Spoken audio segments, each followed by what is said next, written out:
Bonsoir, bonsoir, bonjour, c'est Congo News 24. Bande Konanga, comme toujours avant de commencer notre émission, nous disons merci à Dieu.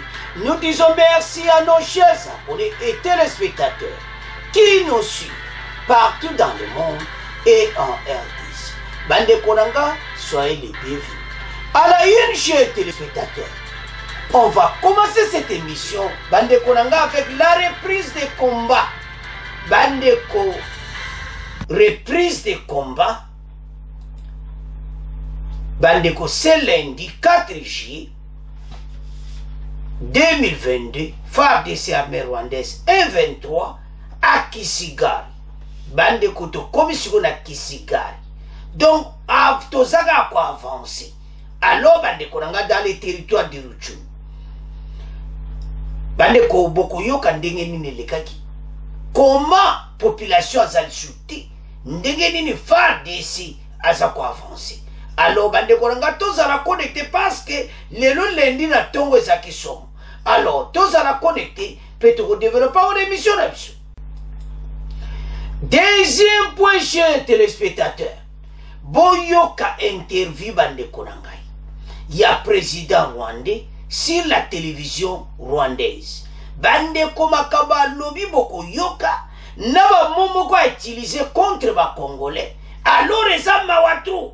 Alors tous à la connecter parce que ça chauffe. Alors tu développes une émission na biso. Alors chers téléspectateurs, émission na biso bandi. Et comme étant haute sur l'ensemble la situation politique en RDC, comme d'habitude, chaque jour l'émission na biso, bande konangai sur place aux ana muninga, yebisete tangwe koki. Yebisete toko tabiso nyonso, poto sangana, tomeka kosolo la masolo ya mboka. Parce que lelo, bozala kal, bosilikati. Pour interview président rwandais à Sali, na télévision rwandaise, mais toujours yana point. Alors, bandeko, toko bande mission directement ndenge makamozo le kana terrain. Parce que na Nord Kivu na Kisigari eza ya kuinda entre FARDC et l'armée rwandaise et ses alliés M23. C'est lundi 4 juillet bandeko na tongo yako sakanati. Il n'y a pas de population c'est sur ma côté wanate. Bon ba kangami quelque part bazolu kaneni pe bakima donc on va le bakesi indi. Allez-y FARDC, ma solezo kene bien. De quoi avancer malembe bandeko. Parce que armée rwandaise soko lani ba langage mais à président na bango. Ozo comprendre que bazana besoin et lokwana oyo facha zo boto la maboko na bango. Il faut te yebete. Nanu to botoli yango nyonso te. Bakanyango pena makasi. Me biso atokosuka wapi. Soki facha botoli biloko biso peye kosuka wapi. Na be mission nyonso to salaki mikolo bolanda ki ba vérité. Le Rwanda ne peut pas vivre sans la RDC. Donc situation est grave. Soit même exemple na vie normale ngana lia kawana. Facha ekomona ngwa botola yo ngona maboko. Ne bazo botola bango yango. Yango basana kanda. So ekima no ba président Rwanda komo bimisa. Mais wana za deuxième point toujours yana point les assom. Alors, la situation bandeko sur le terrain. Bitumba et makasi c'est lundi matin. C'est-à-dire, armée rwandaise 1-23, bango pe baza déterminé. Toza ko repousser bon bazo reculer, mais bitumba peneza makasi. Et là que ça bien que population, perte ta population penezate, à part au bango ba bomaki na marque na bango, à part au ba dégâts baza ko sa na marque na bango. Bogoyoka na oyo Kinshasa balobi. Il y a un jeune Congolais qui a un message où il va continuer sur les régions des armées. Les pays étaient attaqués, pas dans un seul coin, mais dans les deux côtés. Il y a une émission comment la richesse nini tozanango. Pourquoi Rwanda bazo bomanzoto. Et ça somme. Donc sans le conflit en RDC, les Rwanda baza na problème sur lui. Pour na bango makamwe kene bien, il faut conflit ezala. Bandeko, même état de siège, au keto kamwe na ONU, so bolani na aide Congo basango télévision bandeko balana to tie mission moko kuna, ONU azoteleme l'état de siège. Que voilà, état de siège marché et tout ça. Donc, son otala ba scénario na nyonso na talisiko bitumba oto zanango. To so mona ke bato baza complot moko za wana. Mais balobi soso yebi mungu na ozo bunda na ei. Masule za pro. Toke na bango tina suka. Et puis, esengo tozana mwete farde saza déterminé. Tokolonga bango. Alors, situation à l'est, et ça pena malamu te. Parce que na nenge bitumbo tozo bundana M23. Ba komi lokola nde ozomona Ukraine bazo bunda pena na Russie. Donc ba du pena renfort na bango M23 armée rwandaise. Mission na bango ezaka que ba affaibli. Et puis le président rwandais le courage ya kolobaki makambo oto zanango ekosi la kana bitumba te. Biso toko négocier na ba M23 te. Alors, quand il va comme na passe to repousser ba on a na ba village wana Jomba bisunza partout to pusi bango passe destination toujours ke na bango mena bitumba zo tokate ngomba wana na Runyonyi et pas ngombe pa bango bazalaka ba montagne wana et puis Bunagando koto wana pena mote za kopila. Alors bango ba telemi na ndenga makasi bazana posaka eti bango bazwa ba avancement alors que FARDC bazapene ya mobimba na pont ya Romanguba FARDC a telemi na pitié na piqué na yi bato bakomona makamu na bongo ya oto esa ba congolais to telema notre pays est attaqué biso to zwa relève to telema piqué penza oyo ka bango mwe balekisa te. Alors tozomona clairement te bitumba oyo to ko attaquer bon pe to ko longa ya. Mais avant de développer ma solo, to mekanan ko tanga yango ensemble. Ndeni makamongo zo le kana Kisigari. Bon to continuer mission na biso. Alors, to avance. Alors, bandeko awa tozana obaloba kesi yindi bitumba. Reprise de combat c'est lundi 4 juillet. Bandeko 2022, FARDC armée rwandaise M23, donc reprise de combat à Kisigari entre les FARDC et les M23. Les combats ont repris ce 4 juillet entre les FARDC et les M23 à Bikengi, au groupement de Kisigari dans les territoires de Rutshuru. Donc, ce matin, Bitumba et Nandenga Mukiti, alors renfort à FARDC, côté la bango pedongo, saganate dongo zoka penaki, moto ezakopela, naba rebelle. Des sources locales rapportent que ces hostilités ont repris après quelques jours d'accalmie dans cette contrée vidée depuis une semaine de sa population. C'est-à-dire, Kote wana nyonso ya Bikengi, Kisigari, eza peno kaka terrain vide. Peuple assez abendana kina yi. Alors, bango, bazako se positionner, alors que des sources balobi a calmé ezalaki. Kimi ezalaki nango. Mais bango bazaka ko continuer. Alors, FARDC azaka ko menacer bango na bitumba oyo. Alors, elle a calmé dans cette contrée vide depuis une semaine, Nabitumbo Nyonso, reprise de combat. Aucun bilan n'est encore donné pour l'instant et l'armée nationale n'a pas communiqué sur ces accrochages. Donc, l'armée nationale n'a pas évité d'accrochage en Ouézo Salama.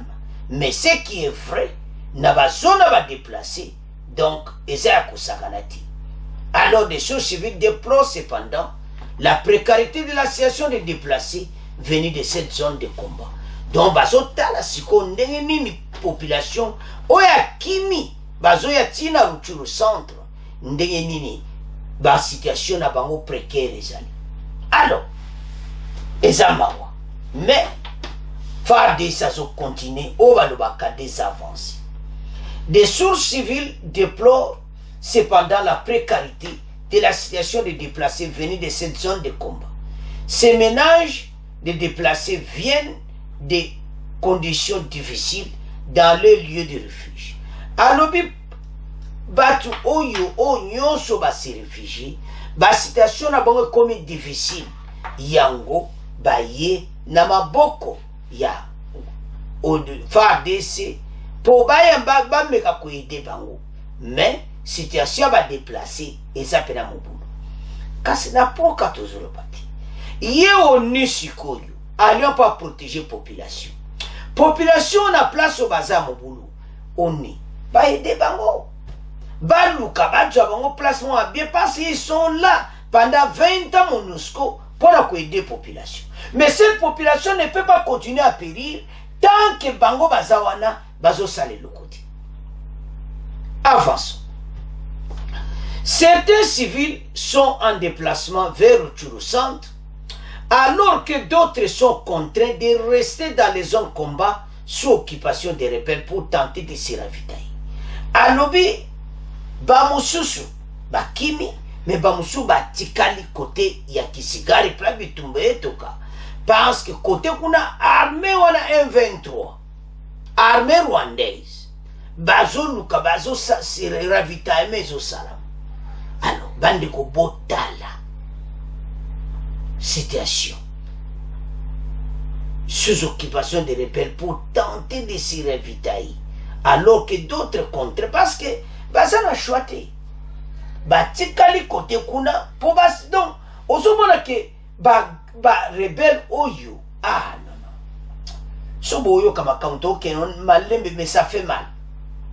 Là affirme ces sources. Ces familles sont victimes de diverses exactions du M23 dans la zone de Kabindi. Pas bipé. Des exactions. Donc, comment madame te salma contre la population.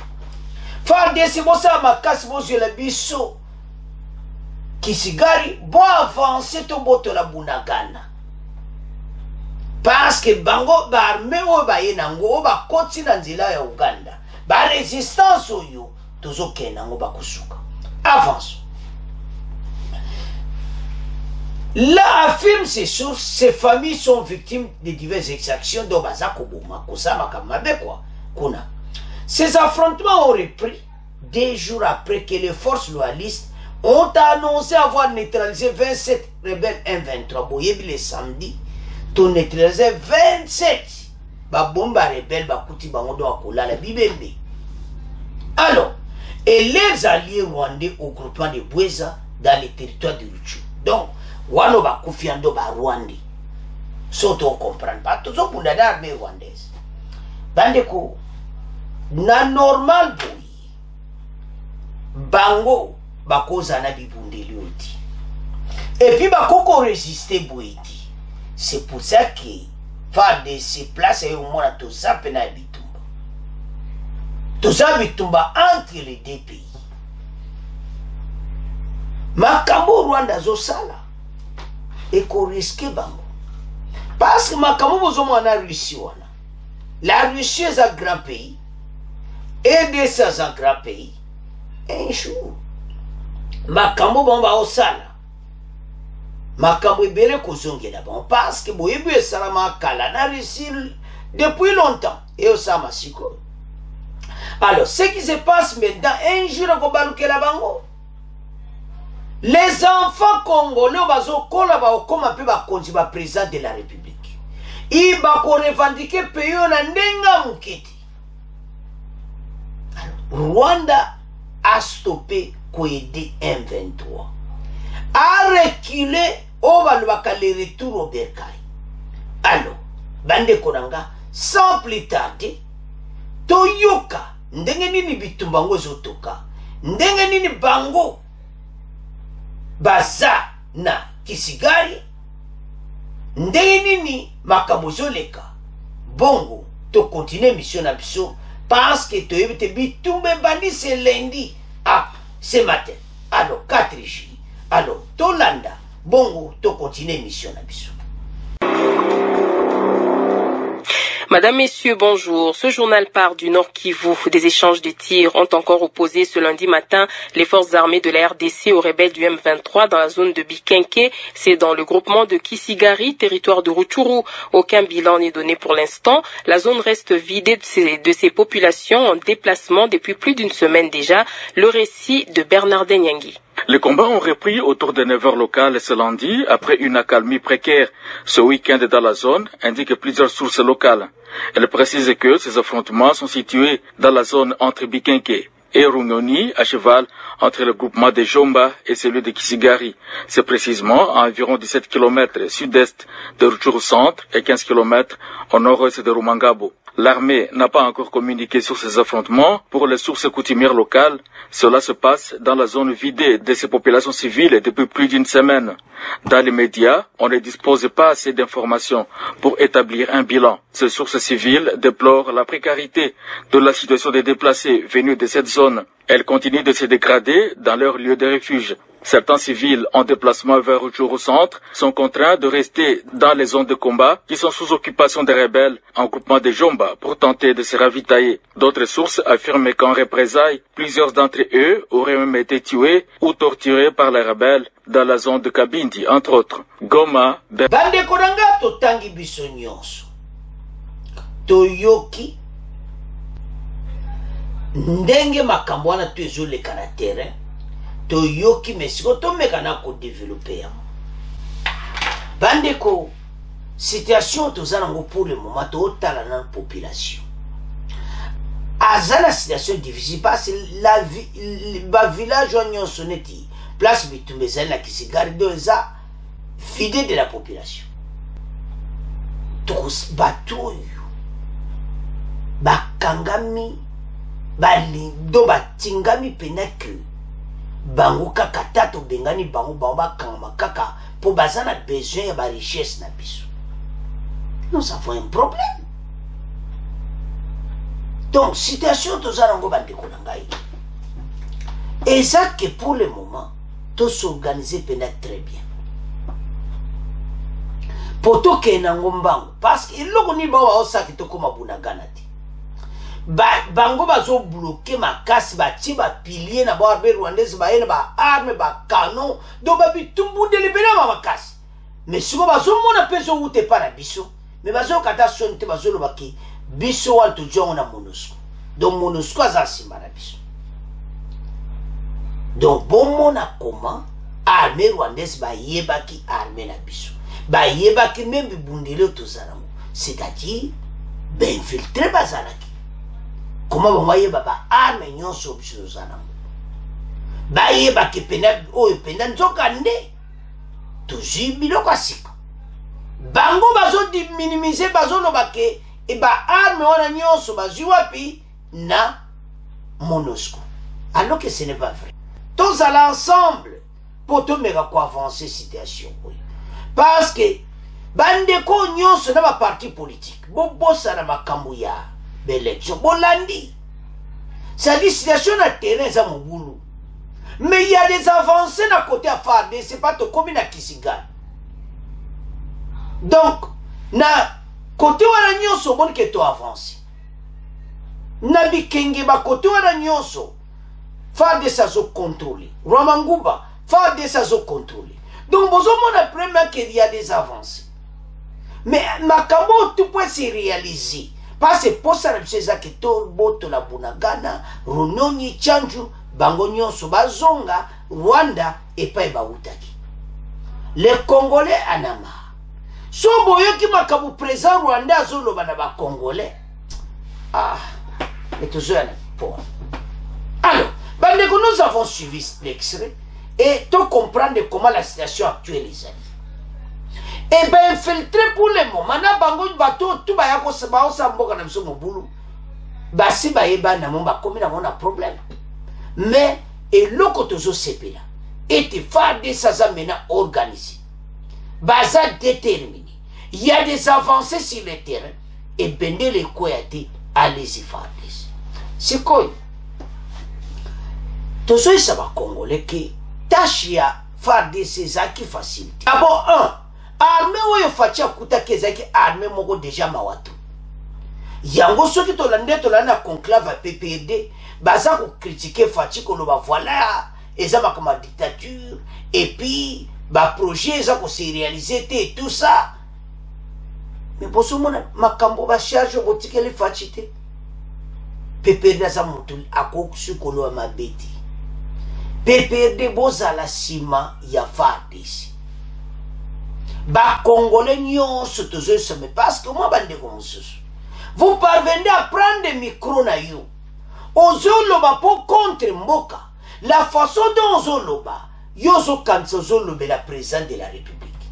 Bande kotala tobo sana président de la République.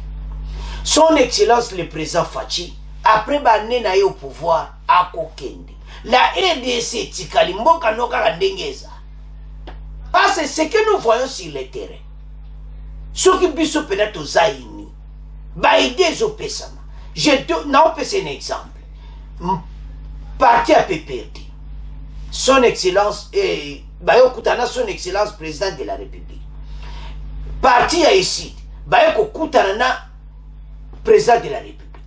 Bah parti à Moussous, bah Katumbi, Fayulu, ex-président Kabila, bah toi la Nyonso. Boye bo vandi tout autour na fatigué bitumbeza na est to tia ba différence to solo na mesa ndeni makambo ne zoke et ko ça la bien mais pas le za bongoti ndenga na zoka bitumba de to la na radio nde bitumba ne zotoka biso sikoyo ba musuba vana kwena ba azo buleka 2 na 3 musuba vana kwena e azo buleka 2 3 Musuba vani na kwena yi azo buleka ka 2-3 makamba 2-3 ezati mikolo makamba élection 2023 bobo sana boluka boya kosangana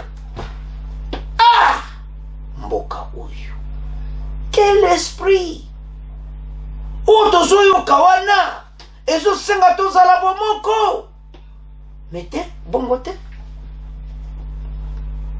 mutu na kwena yi. Le président de la République a travaillé Kagana, union sacrée. Bongo bino ba parti politique. Parce que, bango ba komo alikamo, oh peut-être membre union sacrée à mon yangote, boye ko signaler. Alors, maintenant, FARDC boke di boso, ba jeune na biso congolais. Voyons, botala ndeni mboke za attaque. Bolandi wana, mais au senga, biso to za la sima, no vaillant soldat. Oyo baza sur le terrain bazo bunda pone kolo. Bino nyonso bo s'enrôler ba jeune congolais. S'enrôler na FARDC tous a besoin effectif. Tant to yaka na be mission tous bozo yo kawana, bo comprendre pas wapi to komi et pas mbo kezo kendi. Tous a na posa na bino. Alors, bande konanga, to lioki avancer zali, to landi biso nyonso. C'est à ce point, to komo tika premier point, to komo kena deuxième point. Donc, bande konanga tozo kende siko na deuxième point na biso. Deuxième point oyo bande konanga eza sur interview ya président ya Rwanda. C'est lundi. 4 juillet asalaki interview na télévision rwandaise. Bandeko tokotanga ngo malembe bokomona ba preuve nyonso na ba Twitter tout ça. Bandeko zo sala mawa.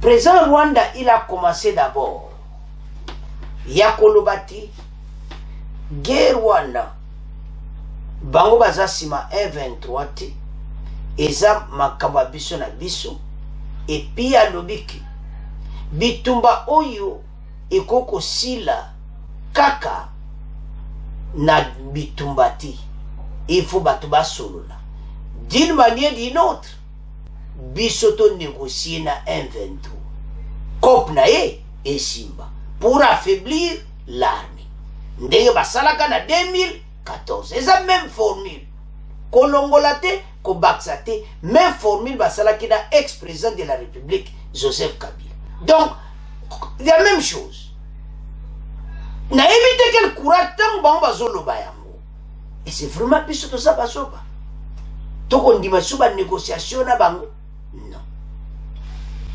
akobangsa na ye mutu te par la force fa DC toko bengana M23. Il a dit encore ceci. Donc c'est difficile langage. Alobi ke bango ba boyi Rwanda na force wane koya kuna biso to aliwana poto bonde la binoti d'une manière dino na anglais eloba kitoko boye be anglais begging donc ça pena ko senga pena donc na ndenge moko donc to aliwa baliwa na pona ko bonde la biso te ete bango ba ya na force wana loko ba boyi biso ezango problème te mais na sa motemo zo regretter te ba kop ba bango eza kokufa bandeko ndenge baza wana to so moni président Rwanda comme na kate bituma eko loba na interview ko se lamenter c'est-à-dire l'air est grave. Président Rwanda a commis na niveau moko mai azoye bati na sina na makanisa zo kansa bomena soki kopa ne kofi soki fa dese baganye facha kangi ba mir to d'une manière d'une autre fachi pena lalisi makamunyos to kuna pena ba groupe armé basali suti kombanga peyo na kotamsa ngundi ndeni ekonomi na nga mboka bandeko président Rwanda sana problème sérieux mais to meka kotanga ngo malembe to développer to comprendre les positions ya président ya Rwanda parce que azomona penaki situation yeli ngai mene pas pa koluka aide na EDC mais to avancer to tanga ensemble bon to continuer mission na biso parce que ça chauffe pour la Rwanda. Alors avançons. Boyoka bande konangai interview de Kagame du président Kagame, donc président Rwanda, sur la télévision rwandaise à propos il y a M23. Alors donc eza mobulo donc soko tali donc mutazo monakake mayele esilié dans l'interview du président Kagame sur la télévision rwandaise sur M23. Au cours d'une interview accordée aux médias rwandais, Broadcasting Agency RBA, le président rwandais Paul Kagame s'est aussi exprimé sur le refus de la RDC de voir les militaires rwandais participer à la force régionale contre les groupes armés dans la partie orientale du pays. Le président Bango a écouté la télévision pour un message que Oyo ba Congolais parce que ba Congolais ba boyi Rwanda a participé. Alors il y a écouté la télévision na Bango. Pas de quoi ça somme na médias rwandais. Kagame souhaite que les problèmes sécuritaires de la RDC soient réglés sans l'implication du Rwanda. A lobby présentement a lobby yekutazane esengwete makambo esila sans que Rwanda azalati. bande kolera lobaka na mboka na bango donc azomona pena ke pays na bango eza na kati ya makambo azoloba pena calmement ki makambo oyo le problème sécurité de la RDC soit réglé sans l'implication du Rwanda. Nous ne supplions ndenge tolobaki ne bandi personne ne participe avec tozobondela mutu te pour biso participer na équipe régionale wana. En fait, je serais heureux que les problèmes là-bas soient résolus sans notre implication. Abikout nazane esengo ete makamba RDC esila sans implication na yo. Mais yo zana kati yo za sima ya M23. Nzambe na ngai. En fait, je serais heureux que les problèmes là-bas soient résolus sans notre implication. Les problèmes dans cette région ne peuvent être résolus par la force des armées. Alors, il y a un problème, ils ont RDC pour le moment. Ils ont makamba bitumbati. Wana présent Rwanda mutazuluba.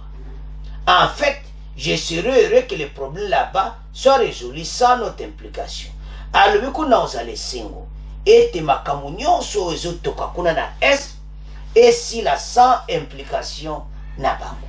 Bolanda bandiko. Les problèmes de cette région ba lebi makambo tout ezoleka na Nord Kivu ko si la kana makasiti. Donc na bitumbati. Otala makambo tozo vivre.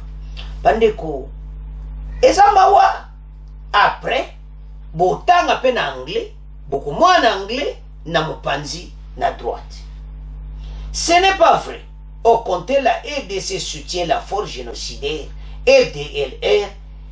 Ils sont au Congo, se sont récemment comportés comme des enfants gâtés. Alobiboui, Abi Eza Vreti, aider sa soutenir ba force génocidaire wana. Oyo ya bengi ba enfant gâtés. Donc a fingi FDLR wana.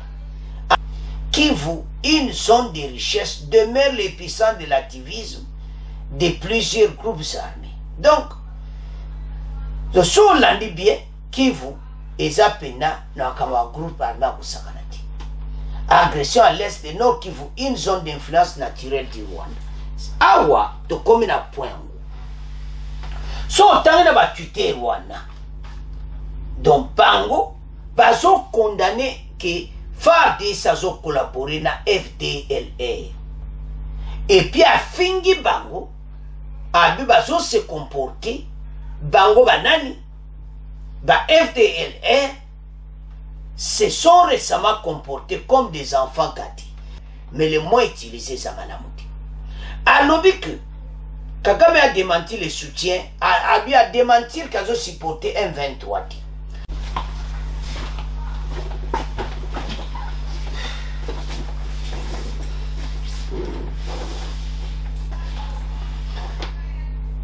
Alors, Bandeko, Alobi, il cause des problèmes puis commence à crier au scandale, a ajouté Paul Kagame dans cette interview. Alobi que Bango Bakum Penza ko ganga makasi. Awa, yazo condamné biso, FARDC bazo coopérer na ba rebelle wana, Rwandais, alors que za bongote, et puis, balangage en etutangi alobi ki biso to comme ko tiango do makele la kosakanati bandeko azana problème sérieux parce que maintenant monde partout on en parle que Rwanda azo yiba ba ressources na biso Rwanda ko vivre te sans biso donc o biso ki ba sekela mutebimi ekoma kana kanda alors c'est qu'on a sewana agression dans l'est. Le Nord Kivu, une zone d'influence naturelle du Rwanda. Boyoka, ba ressources o ezana Kivu. Oyo ezo boma, bango be intérêt na bango. Bande kumboka na bisoa. Tozana problème parce ba richesse aboy. Botanga wana. Kivu est une zone de richesse, demeure l'épicentre de l'activisme de plusieurs groupes armés. Les combats d'agression qui ont eu lieu actuellement se déroulent principalement dans les territoires de Rutshuru et une partie de Nirangongo au nord Kivu, une province aux enjeux économiques très importants. Le carrefour commercial de Bunagana est une cité frontalière avec l'Ouganda. Aujourd'hui sous contrôle du M23, en est un des pôles économiques stratégiques facilitant les échanges transnationaux. Donc, bisefuto sala tuto boto la Bunagana. Bande kotozana ba richesse à kosakanati. Loin de disposer de grandes ressources minières, notamment l'or, la cassiterie, le pétrole, le Nord Kivu est aussi riche en gaz méthane présent naturellement dans les lacs Kivu. Na gaz méthane. Donc, bande ko biloko tozarango. Wana sanko konte ba coltan ba nini. Biloko wana eza kwa tirer Rwanda na ndenga mokiti. Somo moni président de la République a utilisé le terme aboui que baza se comporter le quoi des enfants kati azolo baki ba rebelle wana rwandais na ndenge basangana fa DC ils se sont comportés comme des enfants kati parce que azolo ba rebelle rwandais wana azolo apena fa DC pour biso to sangana bango ensemble selon maloba na bango melo tontolo ba uzani président na bango a commis tourmenti. Makambo e komeli bango e commis problème. Yangwana na anglais bandiko. Eza mawa. Allégation de Rwanda is supporting M23. Donc kaka M23 bango bazo supporter yango. Alors, bandeko to meko développer ensemble. Parce que sokolandi interview à présent oyo eza lokolo banglais bakomo lo apene eza too much pour naï. Donc problème est lequel mutu alobi FDLR wamba wazo coopérer na bango baza lokola ba enfant moko gati mais ayeba eti tanga zo lo babongo eza malo mo malamu. Mais bango nana yela ki biso FDLR wana mboka na biso. Nga kuna mona ngweza ba rebelle ba kopeza wana. To fungula miso.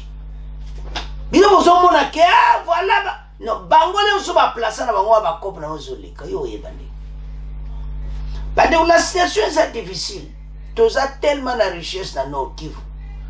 Alors, tant que ne soto me ko développer maloba président na bango alobi. Présentement à l'obi boya, ba congolais, que biso a toujours bon de la binoti, toujours supplier binoti, pour être biso to kota na force régionale ekoya. Mais ba congolais kutu ba bona mwana ba force régionale wana. Biso to e défendre seto benga na banguna oyo ba koteli biso. Président bobi misambongo to soma ba arma makasi, batuyo ba koki ko sakana biso boiti.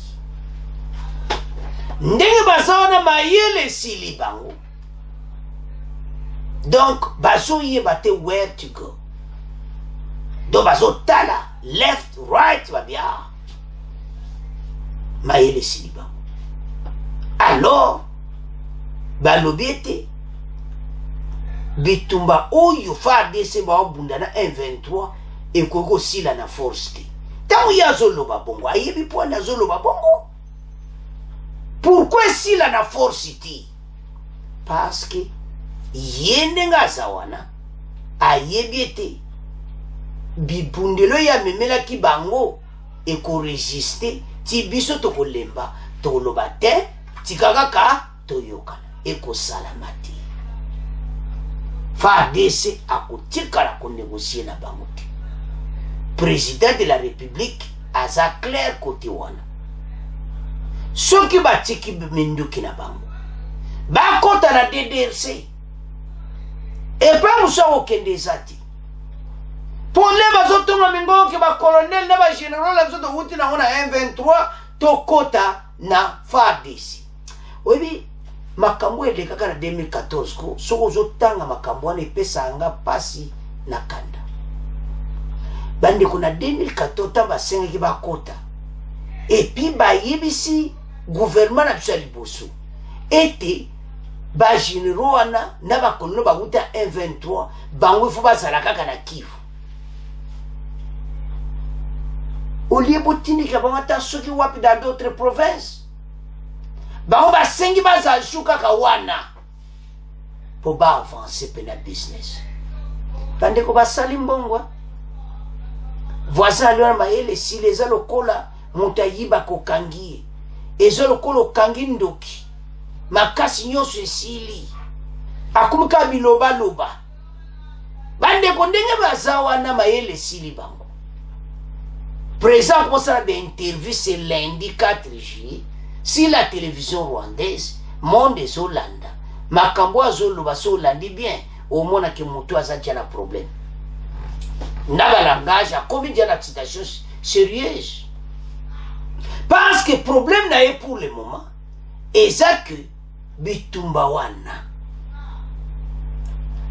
ezala kaka makasi FARDC ya ba négociation autour de la table na bango alors que kosala mabongo te situation tozana ngo ezo senga vraiment que biso na bango to négocier benga na bango na makasi mais bande ko azo pesa ba commentaire bili ete komita oyo e gouvernement na tsabi misambongo bande ko bitumba so eza makasi boy babimisi mbongo yebele basopi ba minduki ya makasi tana shwati na mwa budget tozanango lokola ba avancer be budget ya défense basomba bibundeli to bengana bango so na tali ba commentaire ba congolais bazo souhaiter bato na kubayati ezande biso ba jeune ba s'enrôler na armée malamoko armée na biso baso binduki ya makasi to ko bengana bango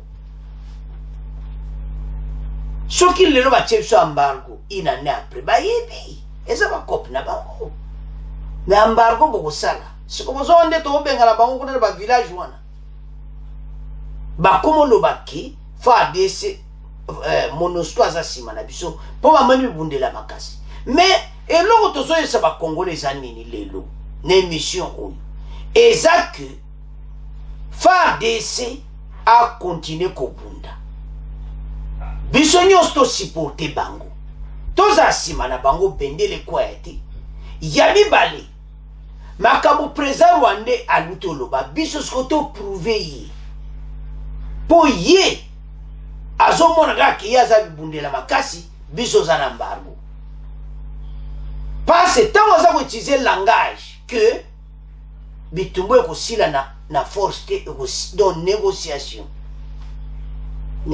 kozala te yango esala anga mawa so nazotala mboko toza nango biloko tu ba richesse toza nango peuple congolais azo souffrir bato mosusu bazoyiba ba richesse leur pays se prospère pays na biso ezozonga nsima bakomona faute eza bakonzi na biso ezalaka nango kaka clair mena bakonzi bofungola miso les erreurs du passé répétées te ndenge boke na force na armée rwandaise M23 to benga na base parce que bolandi na to tanki wana bunagana eza stratégique ya ba commerce monyo zo sala ba minere zo leka eke na Uganda eke Rwanda parce côté ya kizeni côté ya Goma balinga baleka sute parce kuna dia ko BCB eza reverse kuna mo leka ndeni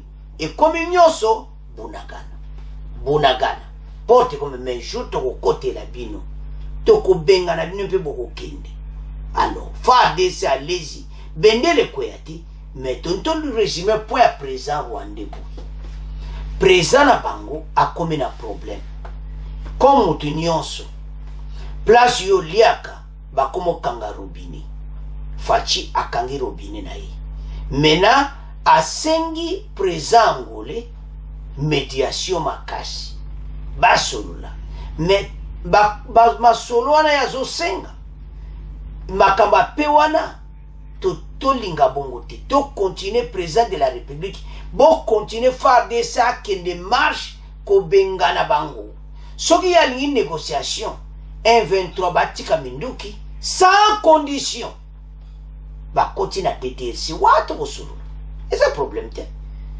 atikile minduki kimi ekoti bango nyonso base replie na Rwanda batiki mboka na biso bango na kati ya M23 botali bango yo yo totali ye yaza na kote mutu yo lekana kuna yo te yo za na kote yo za na donc banu koti ba me bino bokota na DDRC mais bino il faut dossier total ngo sumalamu bino mo bokota DDRC ati parce que dia to moni to comprendre pourquoi to boyi makambo ya 2014 et se répété bakonzi botelema botonga simate position bozana ngo ba congolais bazo sepela botanga ba commenter ba sepela position oyo bozina bango sikoyo to kende na bango bosomba minduki bako tika bitumba bango batiki be minduki bosali triage oso oya biso oya za biso te bozie boyebindeni bosama solo so opesa bango na mécanisme de suivi bakena ba donc situation yango alors bande konanga c'est à ce point to comment on a fait émission na biso bon continuer ko s'abonner massivement bon partager au revoir à la prochaine.